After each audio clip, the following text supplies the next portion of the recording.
Hello, and welcome to your March 2026 astrology forecast. I'm sorry, I'm a few days late with this.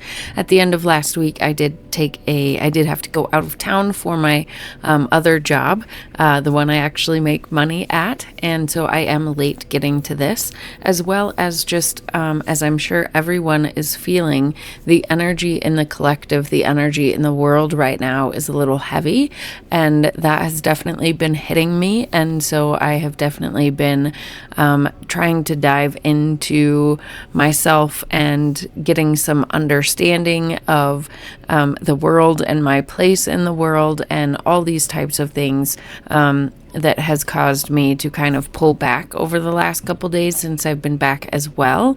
So in this video, number one, of course, we're going to be talking about the energy of the world. That is what astrology helps represent and gives voice and meaning and reason behind what is going on and how we're feeling individually and collectively. But also, yesterday, we had a full moon lunar eclipse in Virgo, and I initially wanted to do a separate video for that, but I don't think that I'm going to have time. I will, of course, get into it and discuss it with the March 2026 forecast, but I won't be doing a separate video. I will link in the description box below several videos of people that I enjoy watching that did do a separate video collectively and by sign, so you can go check those out, but this is going to be my video. And so I guess that's just one way I want to start it out, is if you are feeling very heavy, dense energy, not knowing where to go, not knowing how to feel, not knowing how to function, you're not alone. There's a lot of people going through that, and I think we're going to be going in waves of that as well.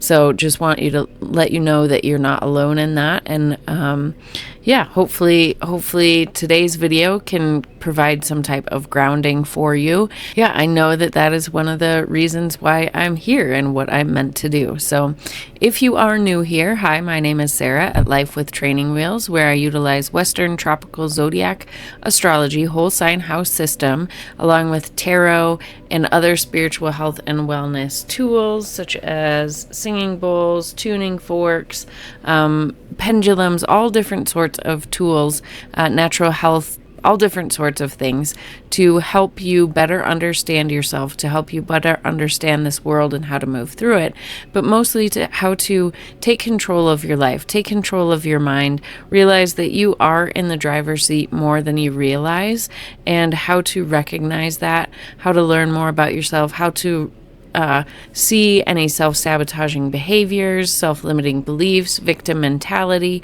things like that, and to help release those so that you can get better control over your life and to make this life as beautiful as you want to make it. If that sounds like something you want to stick around for, a vibe you can vibe with, then please go ahead and stick around. Give me a like, a comment, a subscription, anything like that, so I continue to show up in your feed. And if you are returning, thank you so much for returning. Your support really does mean a lot to me, and any way you can engage with this video as well will help this tiny little channel grow, because this truly is what I want to do going into the future, and would love to be able to earn a living by doing this, as right now it is just on the side. So any way you can engage would be wonderful. So now we are going to kind of get into the overview of the month and the things that I think are important. So to try to make this video a little bit shorter, I'm going to try to stay a little bit more high level. You can tune into my daily shorts for the daily planetary movements and what they mean collectively on a daily basis, but we're going to try to maintain a larger picture for the month so I can get to all the signs and give you a better idea of how this month may be hitting you on a more personal level, because if I go into in this large month all the details of every day, it's going to be too long and too overwhelming to get done. So that's how we're going to go about this month. And this month, just like January and February, this is another big month. April is going to be another big one as well. Like 2026 is going to be a big month all the way through. But I have heard some people talk about how March is one of the biggest months, July and November. I do know that in July, just to give you a preview, July, Jupiter will be moving out of Cancer and into Leo. So I know that that's one of the big things about July. I don't know what else, and I haven't looked forward to November yet. But March is definitely a big month. There's a lot going on. And so let's kind of get into it. Okay, so we're just going to kind of go in the order of how I go about looking at the months ahead. So no particular order in how we're going to be discussing March 2026, but just kind of how I approach each month as I start to look at it. So the first thing I do when I'm pulling up the astrology for the next month to see what the feel of the month is going to be, I scroll quickly through, the chart to see if there's any long-lasting chart patterns going on throughout the month. And there's one in particular that sticks out for me for the month of March, and that is that pretty much the entire month long, Mercury will be making a trine to Jupiter. And then Jupiter's a big player this month because also beginning March 10th and 11th, the North Node will be making a trine to Jupiter as well, and will be in a conjunction with Mercury.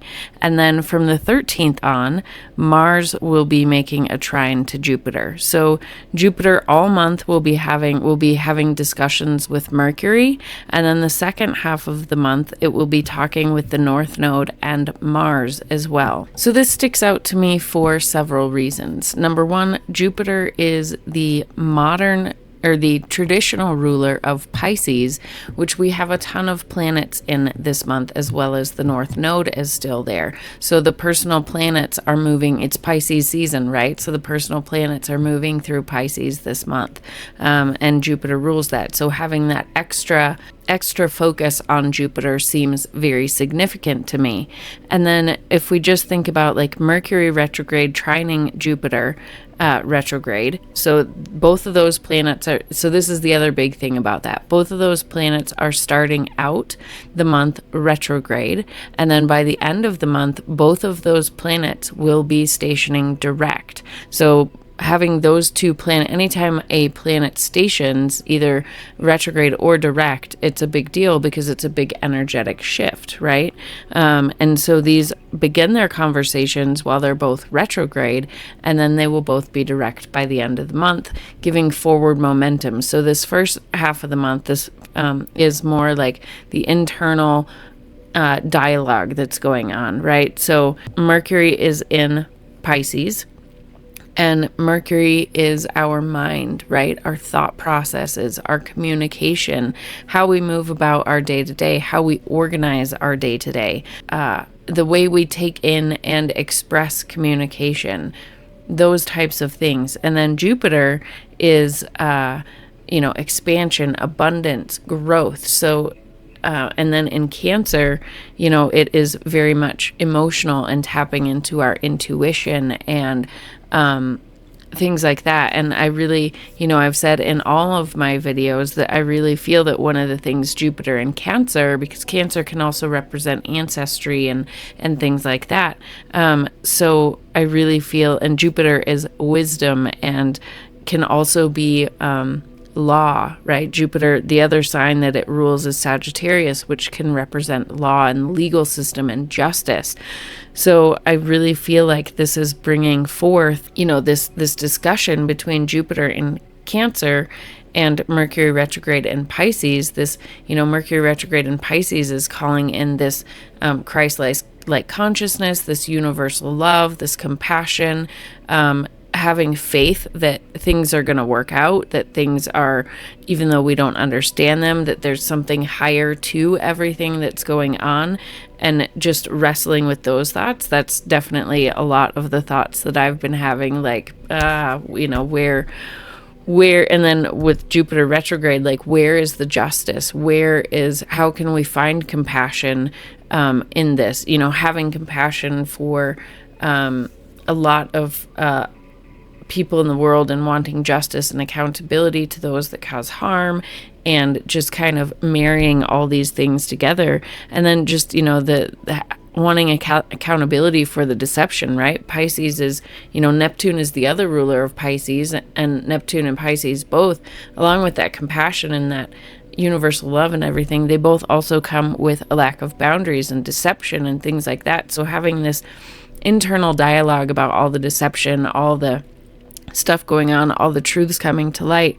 And I think this conversation between Jupiter and Mercury is kind of not only do I think Jupiter is bringing some ancestral wisdom, right? Ancient knowledge is coming back to the foreground, and I think Jupiter is helping bring that wisdom and bring that knowledge. But I think it's also, we're wrestling with this: how do we bring justice? How do we and now that wars are starting, like, why is that necessary?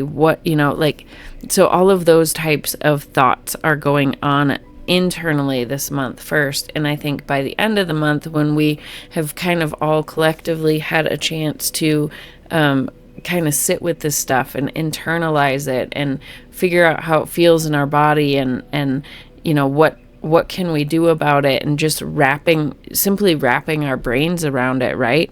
When these two planets turn direct at the end of the month, I think we'll be able to have some more forward momentum to take action on the things that we're thinking about right now.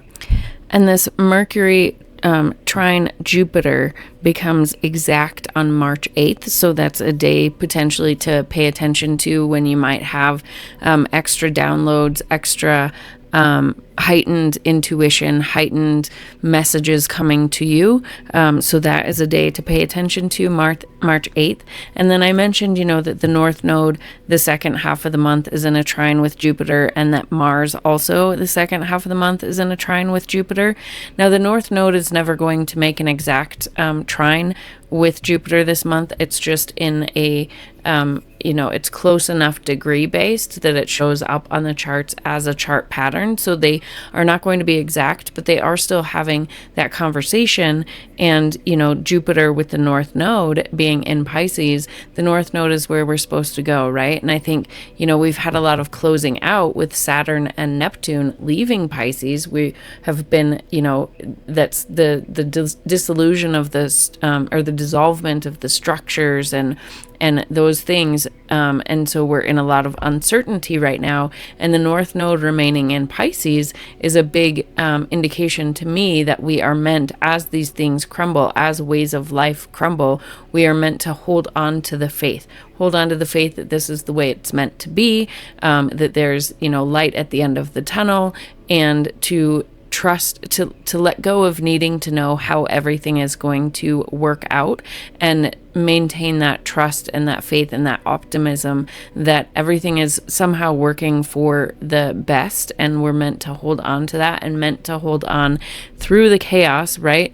To love over fear. Because if we give in to the fear, things are going to get really bad. Just going to be honest, right? But if we hold on to the frequency of love, which Pisces is all about, that Christ-like conscious, that universal love, that knowing that we are connected to all things, all beings, all people, that we are one in that regard, and maintaining that will be what helps guide us through the chaos that we are all going through right now. And then Mars, at beginning about mid-month, it will be in that range of a trine with Jupiter, but it does make an exact trine later in the month on March 21st. So that will be an exact trine. And Mars is our motivation, our willpower, our design, our desire, our passion, our warrior-like spirit, our righteous anger, right? It can also be, misplaced anger,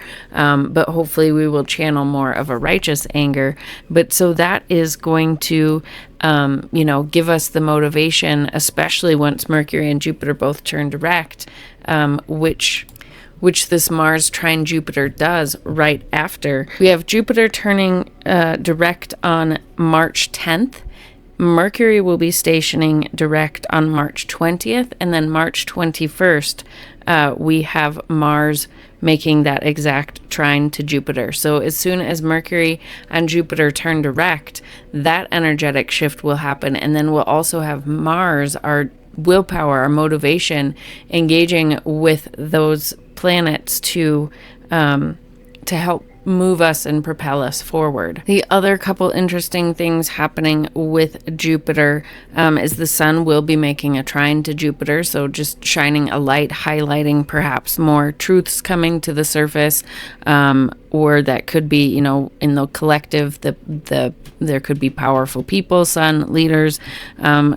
trining Jupiter. So we will also be having planets, you know, start moving into Aries this month, and Venus will be one of the first ones. And about mid-month, it will be making a square from Aries to Jupiter in Cancer. And, you know, both typically squares are felt, you know, harshly, but when it's the two benefic planets, Venus and Jupiter, making a square, these squares tend to bring lots of good things, right? There still may be a choice or something that we need to make, because that is also what squares intend for us. That's one of the beauties of the energetic pattern. Although it might feel as tension, it is something requiring us to make a move in one way or another, and can be bringing us things as well, with Venus and Jupiter in particular. You know, so this hopefully will be a good time of engaging in that love and that compassion. It can also be, you know, with Venus, perhaps a financial abundance of some kind, with Jupiter expanding on it, but this should be a really good thing coming to us. And then this is coming right after, and this is fascinating. I'll be interested to see how this plays out and what people, especially like Stefan Burns, talk about it. But 3i Atlas is supposed to be passing very near Jupiter. So there will be a lot of, you know, energetic shifts that we feel on the planet, right? Because that's how these energies interact with us. There's all these energies out there.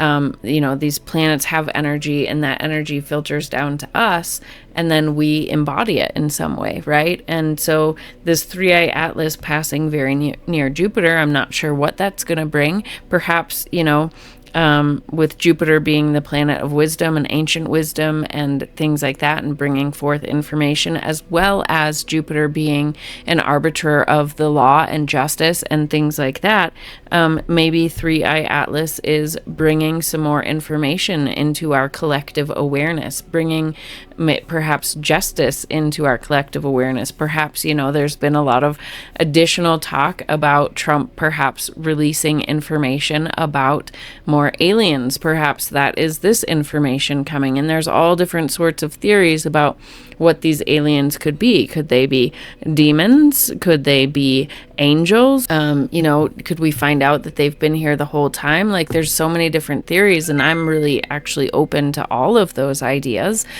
And so maybe we get more clarity around that, and then maybe that clarity, because that's happening right before Mercury stations direct. So, you know, a few days. So maybe we get in right before, the day before, Venus squares Jupiter. So maybe, you know, so that leads me to believe that whatever, with Venus square Jupiter going on at the same time that 3i Atlas is passing by, it leads me to believe that whatever information 3i Atlas is bringing, it is imbued with hope and love and, you know, harmony. Venus is also harmony and things like that. So this leads me to believe that it's more of good vibrations that are coming through with that. And then, you know, right after that, Mercury will be stationing direct, so we'll have, you know, an idea of what to do with what information has come forth.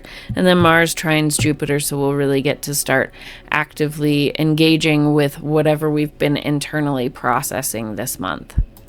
So that was the main energetic theme that I saw throughout the month, was all this interaction with Jupiter and the Jupiter-Mercury talking the entire month, both while they're retrograde and while they are stationing direct. So that to me is fascinating.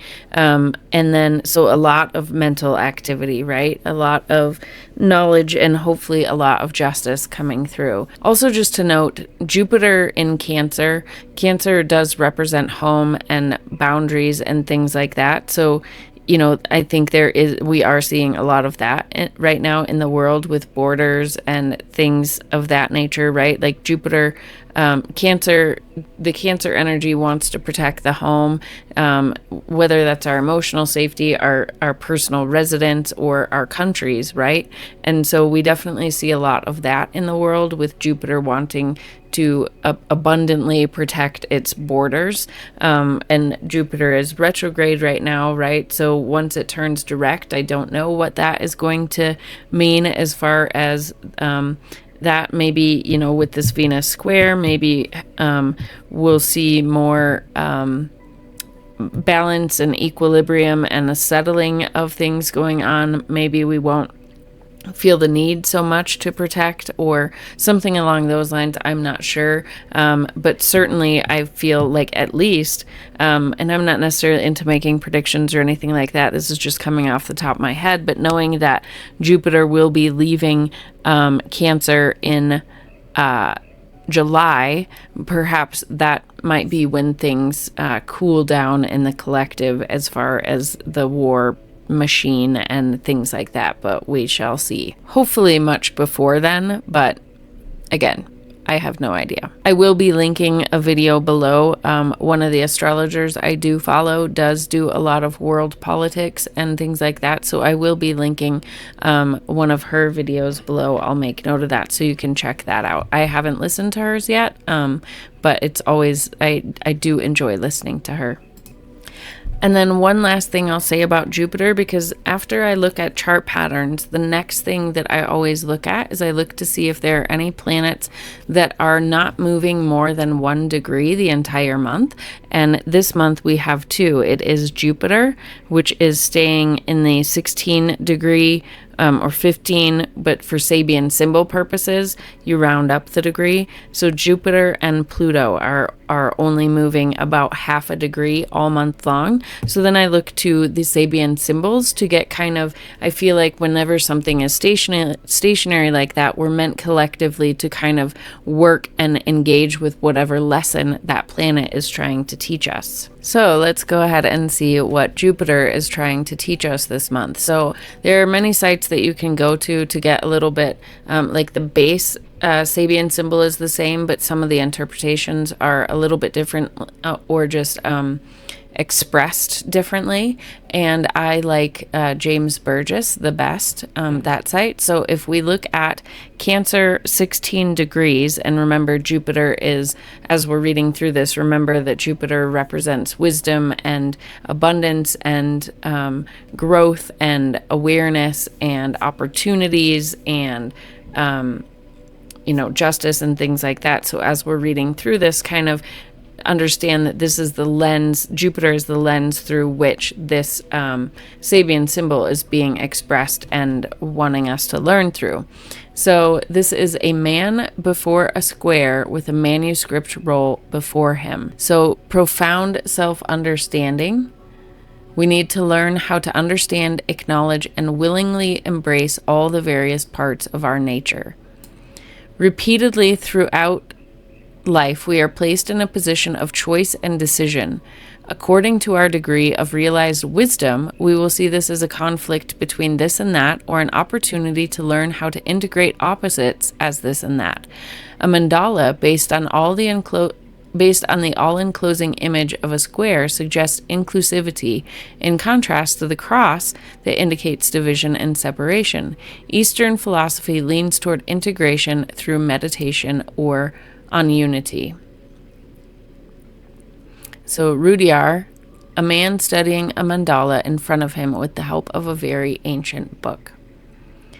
So we reach our goals with clear vision and a detailed plan. There is no ethical standard that remains untouched by time or geography, no absolute measure of goodness or truth. These are ideas rather than practical working models. Each of us grows towards the ideal that we ourselves choose and develop competence in being what we aspire to become. The scenes and scenarios that each day pass in front of our eyes stimulate in us an intellectual response, and it is helpful to employ these dramatized life situations as if they were mirrors reflecting back to us who we are and what we are doing. Life is always a mirror. That's why one of my favorite quotes is, "Wherever you go, there you are." It is we who write the manuscript for our own life drama.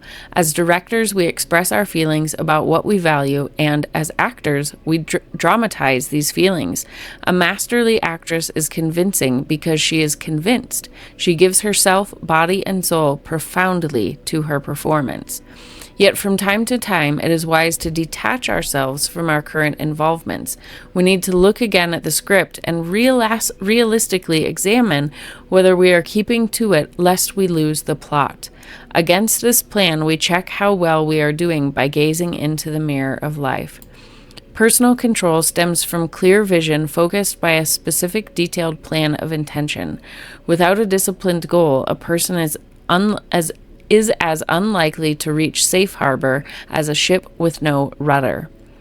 True self-awareness requires us to consider ourselves through the eyes of others and follow up our observations with a process of continual self-examination and adjustment. Learning to master situations overcomes self-limitation, and our personal plans are thus coordinated with the greater design. What arises out of this is a great deepening when we learn to trust that life offers us much more than we have been able to imagine.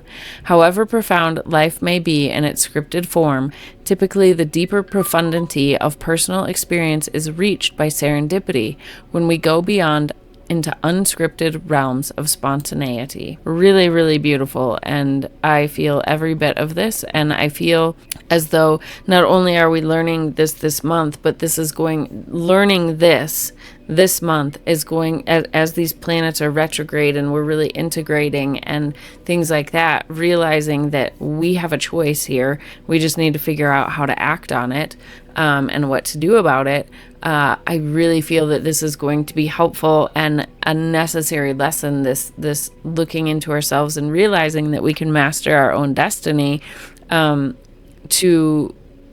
is going to be important in the future. And I can tell you that after the last several days of like deep kind of feeling lost and feeling like I'm swimming in the ocean of Pisces, not knowing which way to go or what to do, reading this here with you has helped guide me in that, and regaining, the having a clear, focused vision. So that is beautiful, and I hope that you can sit and meditate with this and get something from it as well. Okay, so as I said, the other planet that is not moving more than about half a degree or so is Pluto in Aquarius, and it's in the 5-degree mark, so we round up to 6 degrees.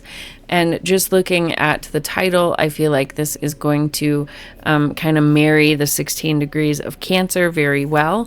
But before we get into this, in the back of your mind, keep in mind that Pluto is the one that is sitting at this Sabian degree.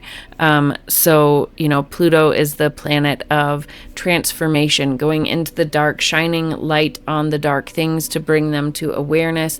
It is also power struggles. It is the researcher energy diving into the deep so that we can have a transformation. That is a lot of what Pluto is about. The phoenix rising from the ashes, kind of. So that is the lens through which this lesson should be kept in mind. So this symbol is a performer of a mystery play.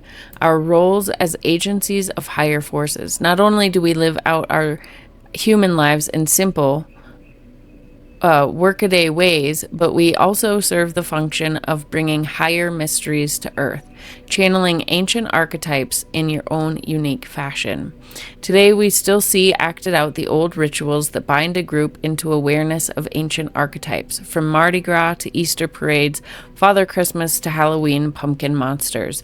This is because they provide an essential method to raise individuals out of personality and into a collective group consciousness.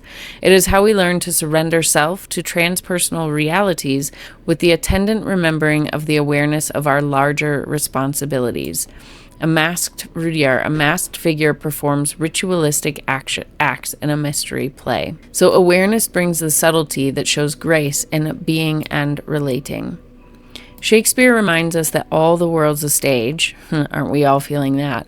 Yet we are constantly challenged to remember our roles as performers. This requires a very sensitive intelligence, a noteworthy subtlety of being. Reality, as conventionally perceived, is no less convenient than a mystery play as a means of self-realization. In all of our day-to-day events, we need to act out our characters convincingly well. A person's particular characteristics are exalted in relationship, and there is no end to the variations of expression. In fact, it is only through a variety of relationships that our full potentialities can be stimulated. So to play out in our various associations, we become performers with very different temperaments. The mind has a mediating function in these interactions. Its purpose is to interpret the world to the individual and the individual to the world. It is hugely important. It is simply not enough to allow individuality to be influenced and so cultivated by reference to our feelings alone. All experiences have significance. The value of any experience, when interpreted creatively, is heightened in personality on the one hand and in life itself on the other. The trick is to find a point of creative balance where we can assimilate what happens within our many social relationships to bring better understandings and deeper connection. This process must involve both feelings and thought.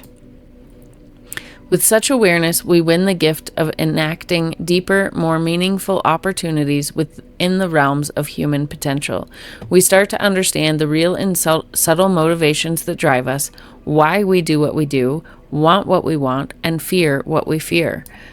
Such subtlety invariably bestows grace. We develop the knack of noticing the effect we have on others and their conscious and unconscious responses to us.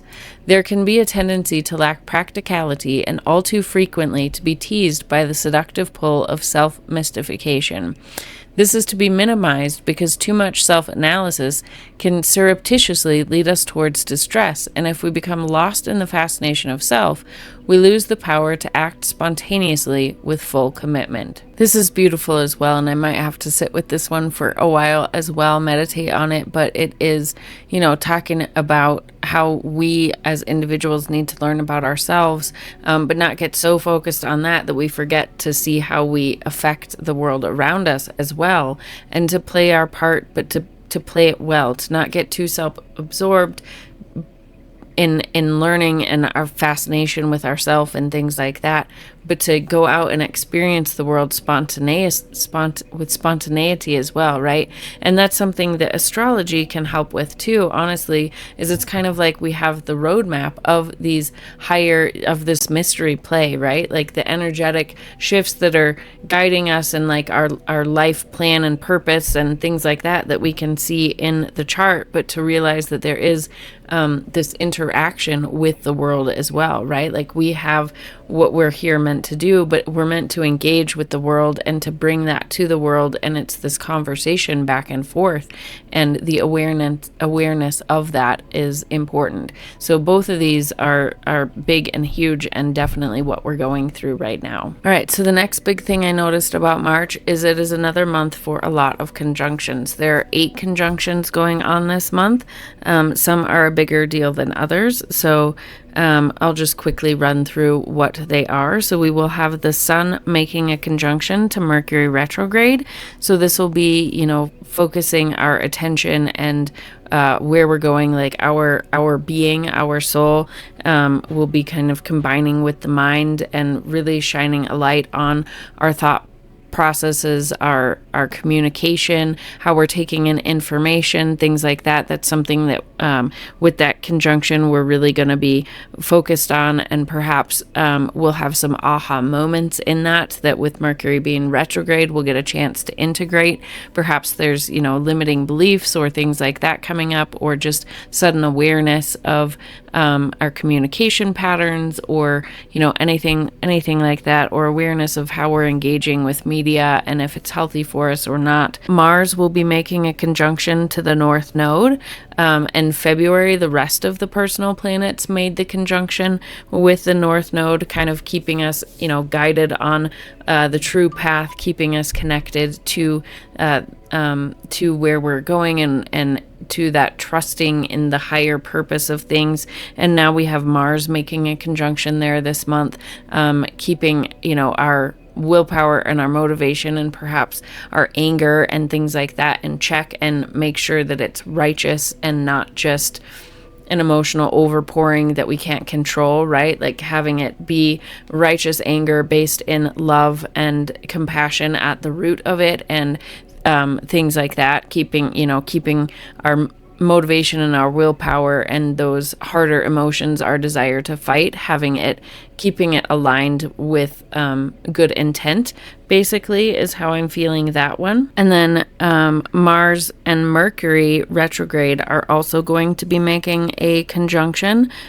So again, that's, our mind, our thought processes, our communication in retrograde. So in the internal mode, conjunct Mars, our motivation, our willpower. So making sure kind of like our desires and our mind are all lined up doing the right things. We will have Venus making a conjunction with Chiron, so providing more healing opportunities in the Aries area of our charts, which is where Chiron's been there. We've been doing a lot of healing on our I am and claiming our sovereignty and our voice, and doing the healing work of not staying small for the sake of others, or perhaps not staying small for the sake of our governments and our leaders and things like that.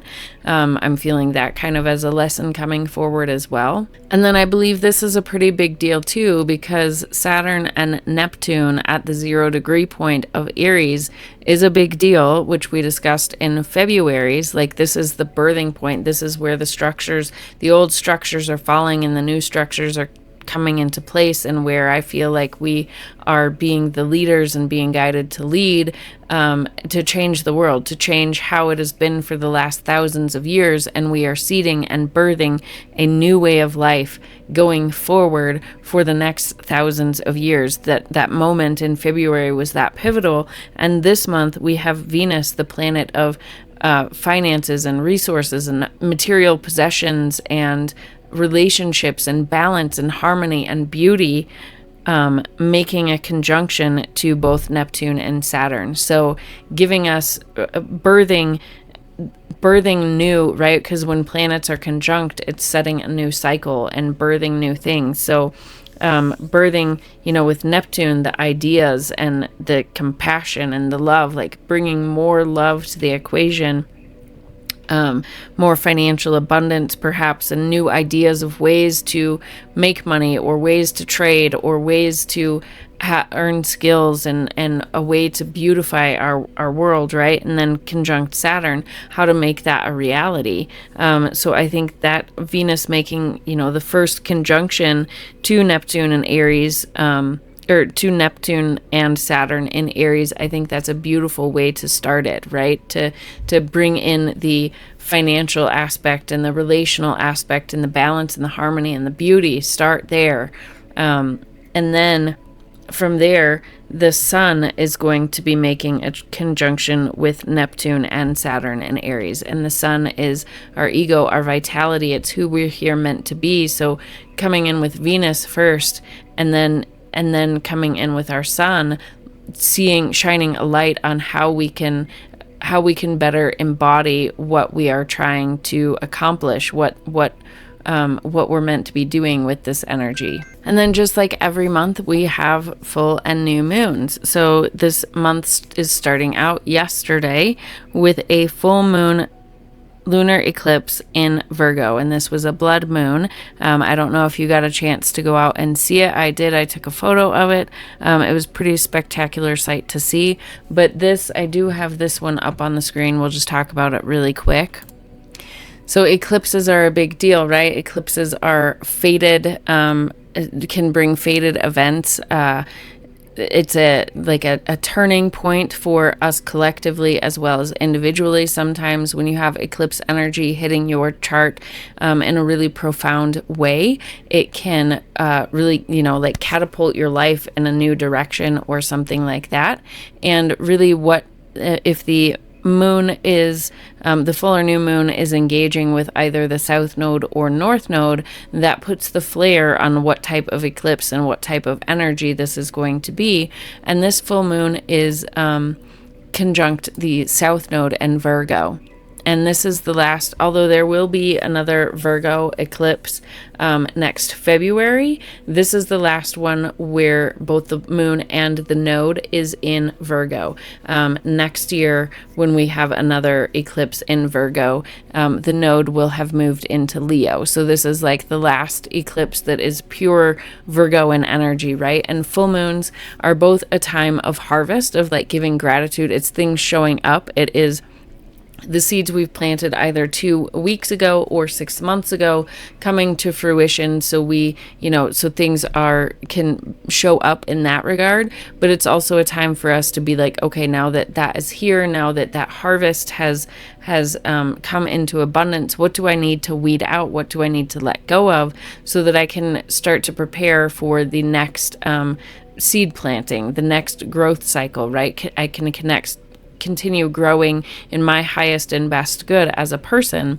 And so there's a lot of releasing as well, right? That weeding out things that no longer serve us. So that's already inherent in a full moon energy.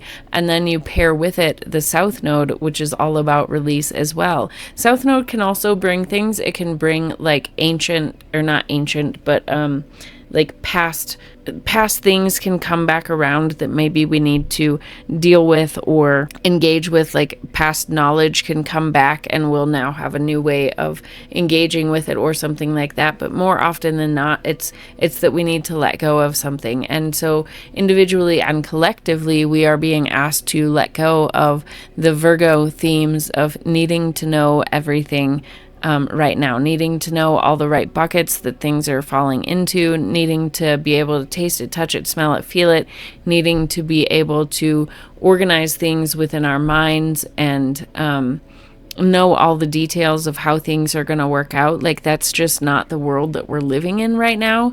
So as we move forward into the chaos and into the destruction of the old systems and the rebuilding of the new, we need to let go of this needing to know all the answers. We are still having the truths coming to light and everything like that, but we need to kind of be okay with knowing that we haven't known all these things, needing to be okay with not knowing how to fit them into a new paradigm just yet, right?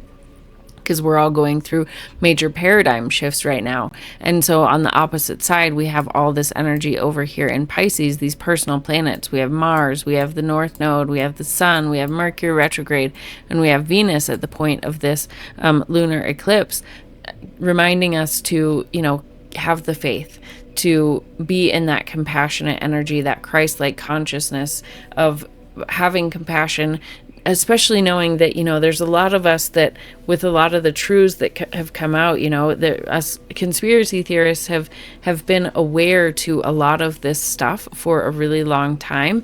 And on one hand, we're having paradigm shifts because we've been called crazy for so long that having this stuff out in the open and acknowledged by, everybody is kind of, it's a crazy feeling. It's different. And then for the people that just could not have this in their awareness and now it's shoved in their faces, like that's a huge paradigm shift too.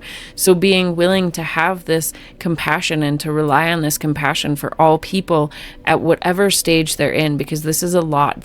Everything that's going on in the world is a lot for everybody. And so we need to have compassion for that and an acceptance of it, and as well as learning within our own bodies to to trust and to have faith and to have that be our guiding way forward, knowing how to put the next step in front of the other one, not knowing the next 10 steps, just learning to tune in and have an understanding of what our very next step is and not needing to know beyond that. And that is a lot of what this release in the Virgo energies is not needing to know that full plan. And like I said, I'll link some other people's videos for this in more depth. But you would look to see wherever Pisces and Virgo is in your own chart to see where you might need to let go of some control and where you might need to lean into trust some more. And then speaking of Pisces, on March 18th, that is where we will be having the new moon this month, and it will not be an eclipse. So there won't be any, it can still bring new things. New moons are all about new beginnings and things like that, but it won't have as much potential to be like a life, altering change, go this direction type of thing. But it'll be, ushering in new beginnings in this area of your chart, of Pisces, ushering in new beginnings, perhaps new faith for you, new awareness of the level of compassion, new awareness, new beginnings of being able to trust and allow, new beginnings in how to Pisces can also be our spirituality, but it can also be like rest and things like that. So new ways of self-care and things like that. On a collective level too, going back to the eclipse energy and letting things go. So the other things that like on a collective level that Virgo represents is like healthcare systems, work, systems. It can represent how we organize and go about our day, our daily routines and things like that. So we could be seeing shifts in that in the greater world. Certainly there's shifts going on in all the job markets, which Virgo represents, and a lot of collapsing in a lot of the job markets. But we could see some things in particular with healthcare perhaps as well, or service to others, service industries, things like that in particular. Okay, and last but not least, but I think this is one of the more powerful energies of this month, we have Saturn in Aries making an exact sextile to Pluto in Aquarius, and this is one of those very rare astrological events. So not necessarily that Saturn sextile Pluto is completely unique. I actually did not look to see how often that happens, but considering they're both very slow planets, it probably is something that only happens once in your lifetime, maybe perhaps twice. But looking at Saturn specifically in Aries sextiling Pluto specifically in Aquarius from 500 BC to 2500, this is only happening 14 times, but only in 7 time periods. So there are a couple time periods in there where the planets, one of them will turn retrograde, so they'll make 3 sextiles within a 2-year window. So if we take out those and just count by the year windows, it's only 7 periods in from 500 BC till now that this sextile has happened. So I will be doing a separate video this month as it gets closer on what the historical representation of that sextile is, to see kind of get more guidance on what we're moving through, just like I've done with Neptune entering Aries and then with the Neptune Saturn conjunction at 0 degrees of Aries having pretty much never happened. So this is a big deal, just on the surface without really getting into what history has actually presented. Just looking at, Saturn in Aries is, bringing structure and foundation to Aries, which is the personal sovereignty. Aries and Saturn are both also leaders, and with Neptune here kind of dissolving those leaders, right? So this is Saturn in Aries, especially conjunct Neptune in Aries, which is what makes it different than everything else is this dissolution or this dissolving of old patterns and rebuilding new ones. So we have that sextiling Pluto and Aquarius, which is very much a power struggle between the powers and the people. The control groups at the top and the people, Aquarius, and the information, right? A battle of information and a battle of technology, using it, having the elites have control of it or having the people having control of it and dictating what direction it's going to go. And so having these two energies of Pluto and that battle of power, control, and,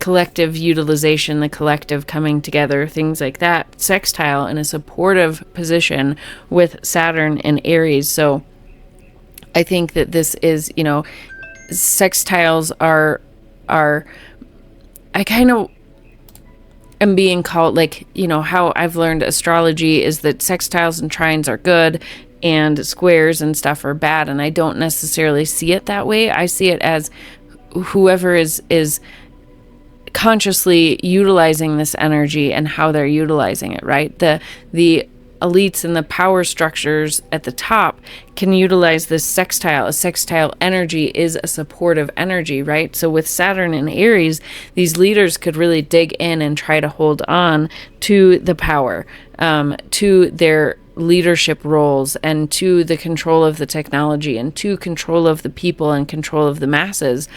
But this is where it's nice for us to know astrology as well, because likewise, that energy, that sextile, is supportive of us. Aries, the individual energy, right? Aries is not only power structures, but it's also our individual power, our sovereignty. It's the individual.